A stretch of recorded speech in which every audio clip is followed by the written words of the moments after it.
Pessoal, sejam bem-vindos a mais uma aula de controle. Nesse terceiro vídeo, nós vamos falar sobre a inversão de transformada de Laplace a partir da decomposição em frações parciais. E vamos ver o caso neste vídeo relativo a polos reais. Então, a primeira coisa, quando nós trabalhamos com um sistema ou uma equação diferencial, nós vamos aplicar a transformada de Laplace em ambos os lados da equação para resolvê-la.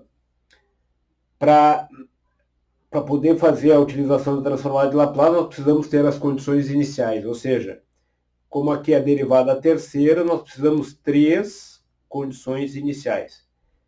O valor da variável no instante zero, a derivada no instante zero e a derivada segunda no instante zero. Para facilitar a nossa vida, nós vamos considerar neste exemplo todas elas iguais a zero. Esse caso leva à seguinte relação. Aplicando a transformada de Laplace no lado esquerdo, cada termo de derivada vai gerar o quê?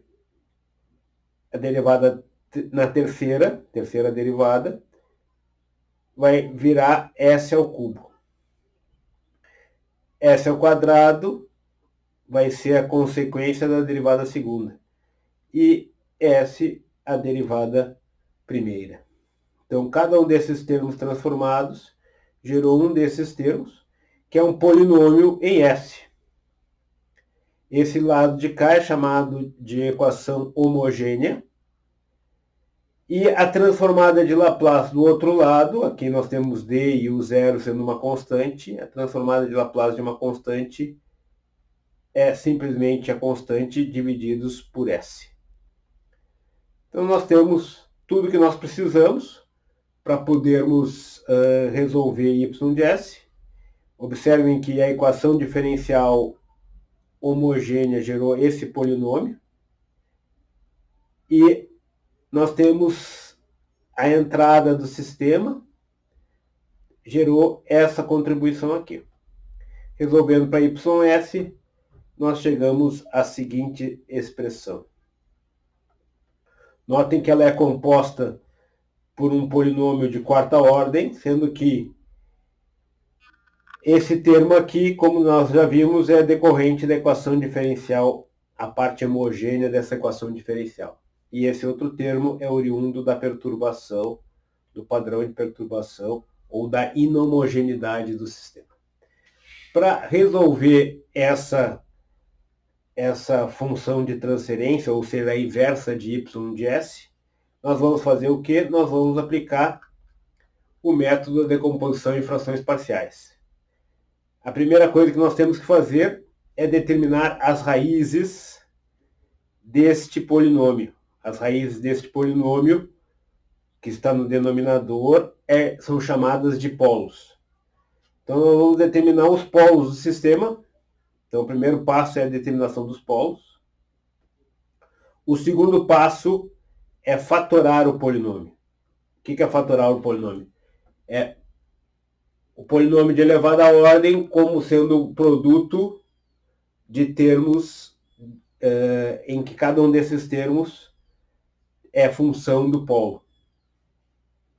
Então, as raízes desse polinômio, P1, P2, P3, vão gerar, então, esse outro polinômio, que é a versão fatorada. Então, nós fatoramos este polinômio e obtivemos essas parcelas aqui. E a terceira etapa é simplesmente cada uma dessas parcelas vai compor o que a gente chama de fração parcial. Então, esse termo aqui, S, vai gerar esse aqui. Esse termo aqui vai gerar essa fração aqui. Essa outra, essa aqui e assim por diante. Isso aqui é chamado de decomposição em frações parciais.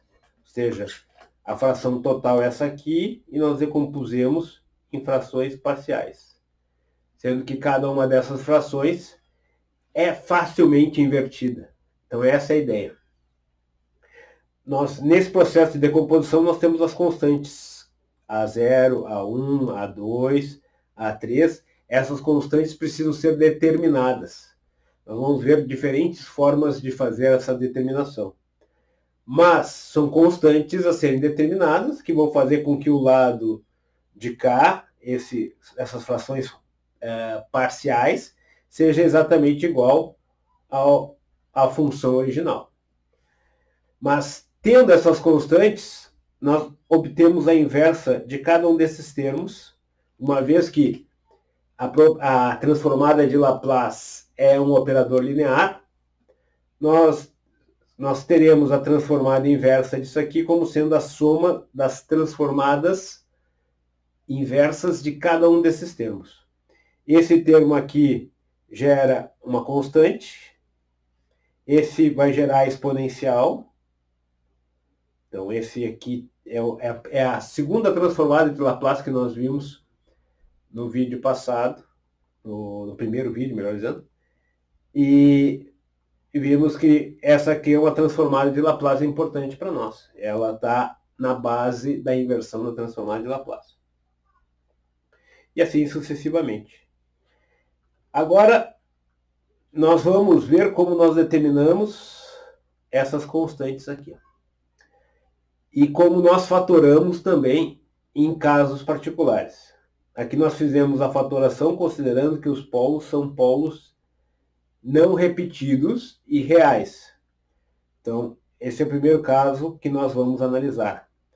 Nós vamos analisar depois o caso em que nós temos polos repetidos e, por fim, polos complexos. Comecemos, então, com os polos reais distintos. O que nós havíamos feito ali anteriormente foi simplesmente transformar a função original num produtório, ou seja, em um produtório de fatores, e depois nós fizemos a fração parcial de cada um desses. Ou seja, esse sistema original foi decomposto através desse somatório. E cada um desses termos gerou a sua inversa. Então é o que nós temos aqui representado. Vamos exemplificar agora como é que nós determinamos as constantes A1, A2, A3 e assim por diante. Vamos pegar esse exemplo.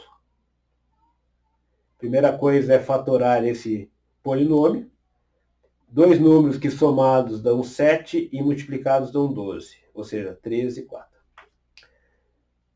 Cada termo desses gera um fator. E agora vamos determinar A0, A1, A2 e A3. A1, A2 e A3. Nós vamos, para isso, usar três formulações possíveis. A primeira delas, nós vamos pegar esse lado de cá e vamos multiplicar os termos retomando a esse termo aqui de baixo. E aí o que tiver em cima vai ter que ser igual ao que está aqui para que haja essa identidade. Então é o que está ilustrado nessa expressão. Nós simplesmente multiplicamos e levamos ao denominador comum. E agora simplesmente coletamos os termos de elevada ordem. S ao quadrado vai surgir aqui e vai ser multiplicado por A1. Então, aqui não tem S ao quadrado, nesse lado de cá não tem S ao quadrado, então é 0. Aqui eu tenho S ao quadrado, aqui eu tenho outro S ao quadrado e aqui eu tenho outro S ao quadrado. Então, A1 mais A2 mais A3, somados vão ter que ser iguais a 0, certo? Depois nós temos 4 elevado 4 vezes S. Aí nós temos 4 vezes S aqui, temos 3 vezes S aqui, e temos 3 mais 4S, que dá 7. Então, A3 vezes 7. Então, nós temos mais uma equação. E, por fim, a última equação é 4 vezes 5, 20. Aqui não tem nenhum termo independente, aqui não tem nenhum termo independente de S, e aqui nós temos 12. 3 vezes 4 vezes A3. Resolvendo esse sistema de equações, nós temos A1, A2 e A3. Certo? Então essa é uma forma de determinar os coeficientes. Ou seja, nós temos 3 incógnitas e obtivemos 3 equações para serem resolvidas. Uma outra forma de se chegar a esse resultado é gerar um sistema de 3 equações independentes a partir da atribuição de valores a S. Então eu posso pegar e atribuir valores a S. Vou atribuir valores a S desse lado aqui e valores a S, vamos pegar o sistema original, valores a S desse lado aqui e valores a S desse lado aqui. Para 3 valores distintos de S, nós vamos gerar um resultado aqui e um resultado aqui. E, essencialmente, os dois lados vão ter que ser iguais. Então, essa é a ideia. Então, por exemplo, se nós atribuirmos menos 1, esse lado vai ficar 4 vezes 6, divididos por 3, é menos 1. Então, é 4 vezes 4. 4 vezes 4, 16. E aqui embaixo dá menos 6. Esse termo dá A1 sobre 2, A2 sobre 3 e assim por diante. Atribuindo o valor S igual a menos 2, vai dar resultados similares. Só atribuir os valores e avaliar. Aqui, através de 3 valores distintos, aqui foram selecionados menos 1, menos 2 e menos 5, chegamos a um sistema de equações que, uma vez resolvido, dá o mesmo resultado que o caso anterior. O próximo método é o método proposto por Heaviside, que é chamado de expansão de Heaviside, e ele é normalmente o mais utilizado. A ideia dele é a seguinte: fiz as frações parciais e eu quero determinar A1. Eu multiplico ambos os lados da equação por S mais 3. Todos os termos são multiplicados por S mais 3. E avalio, aí pelo fato de S mais 3, esse S mais 3 com esse S mais 3 vão cancelar. E aí eu avalio, e esse S mais 3 também que vai cancelar com esse aqui, e esses dois termos vão ser funções também de S mais 3. Então, o que eu vou fazer, só para deixar claro. Então, ele vai ficar assim, 4S mais 5, S mais 4,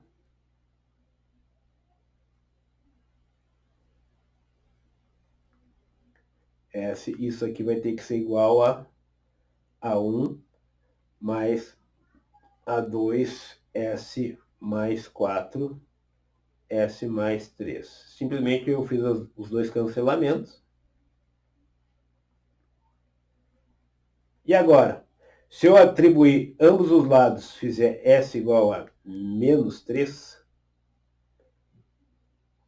que é justamente o polo correspondente ao termo A1, S igual a menos 3, S igual a menos 3. Esse termo vai dar 0, esse termo vai dar 0, e aqui, então, A1 vai ser igual a 4 menos 3 mais 5, menos 3 mais 4, menos 3. Então já sai automaticamente o valor, que é o valor de 4 vezes 2 sobre 1 vezes menos 3. É 8 terços. Menos 8 terços. Que é o valor que nós obtivemos aqui. Ó. Sai automaticamente. De forma análoga, para determinar A2, nós vamos ter que multiplicar. Então, A2 vai ser determinado assim. Vai ser simplesmente, eu fico com o termo S mais 5. Quem vai cair fora agora é o S mais 4, então vai ficar o S mais 3 vezes S. Isso aqui avaliado em S menos 4. E para determinar o A3, quem vai cair fora é aquele termo relativo ao polo, que é S igual a 0. Então, vou ficar com esses termos aqui. E aí sim eu consigo determinar rapidamente, sem resolver nenhum sistema de equações. Na realidade, foi feito um sistema de equações em que os coeficientes que eu quero determinar estão na diagonal. Então, é atribuição pura e simples. Certo? Então, com isso, nós chegamos ao método de Heaviside. Agora nós vamos falar sobre a inversão no caso particular, que é polos repetidos. A situação com polos repetidos requer que nós fatoremos o polinômio de uma forma especial. Porque cada polo tem direito a uma constante. Quando o polo é repetido, ou seja, ele aparece mais de uma vez, ele aparece com o irmão gêmeo. Vamos pegar um exemplo aqui. Eu quero inverter esse sistema. Esse sistema aqui, se eu fatorá-lo, ele vai ser assim. Eu vou ter polo repetido com S mais 2 ao quadrado.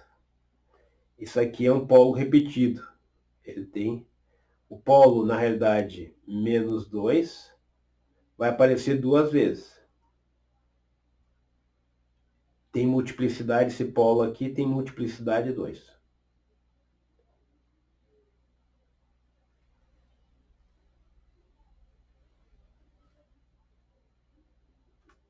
Aquele mzinho é igual a 2, que é a multiplicidade do polo. Quando eu for fatorar esse sistema, eu vou ter que ter um cuidado especial. Eu vou ter que ter um termo sem C ao quadrado, com B1, e um termo com quadrado. Eu sou obrigado a fatorar desse jeito, porque se eu não fatorar desse jeito, eu não vou conseguir reproduzir qualquer coisa que eu tiver do lado esquerdo. Então eu sou obrigado a ter dois termos associados a esse polo, porque esse polo tem multiplicidade dupla. Então eu vou fatorar dessa forma aqui. Ó. Sou obrigado a fazer esse tipo de fatoração, porque esse tipo de fatoração é que vai permitir com que eu reproduza qualquer coisa que esteja aqui do lado de cá.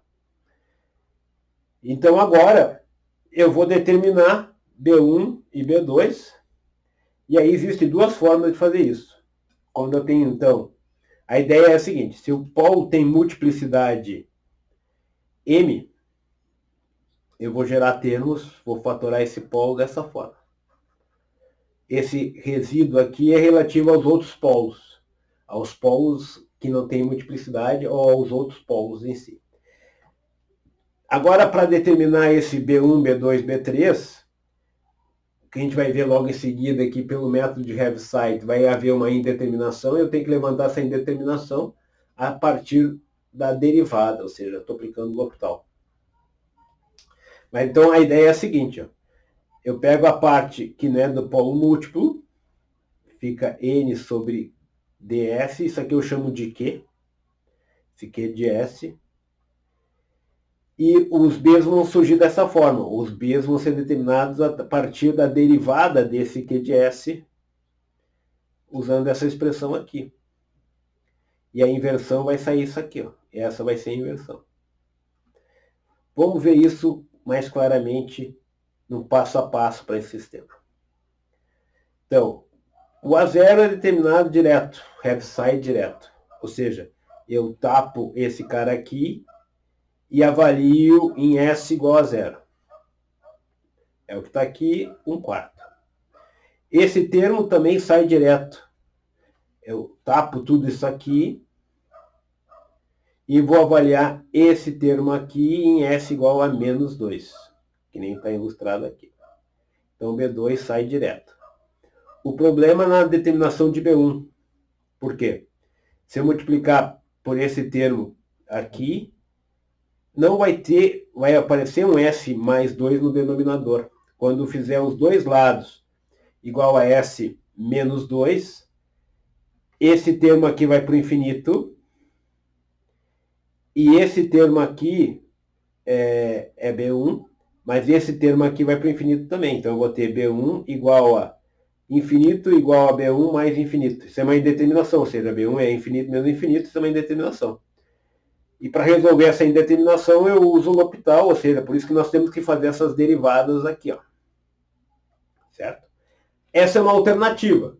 Se eu tenho apenas um termo, eu posso, uma vez já determinado A0 e A1, eu posso determinar B1 simplesmente atribuindo um valor aqui do lado de cá e um valor aqui do lado de cá, que vai sair B1 direto, sem precisar fazer um sistema de equações. Ou seja, é o método 2 do caso anterior, certo?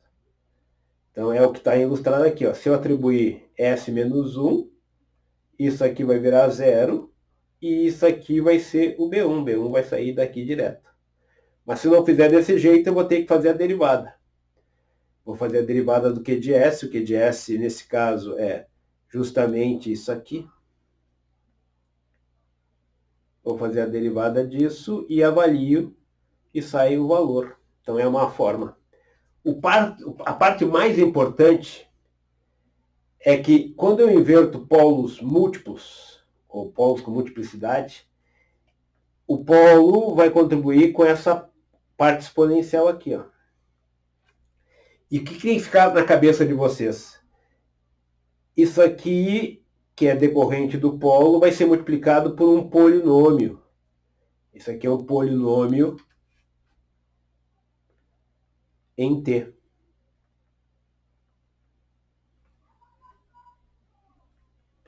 Então, esse polinômio vai ter uma ordem da multiplicidade do polo menos 1.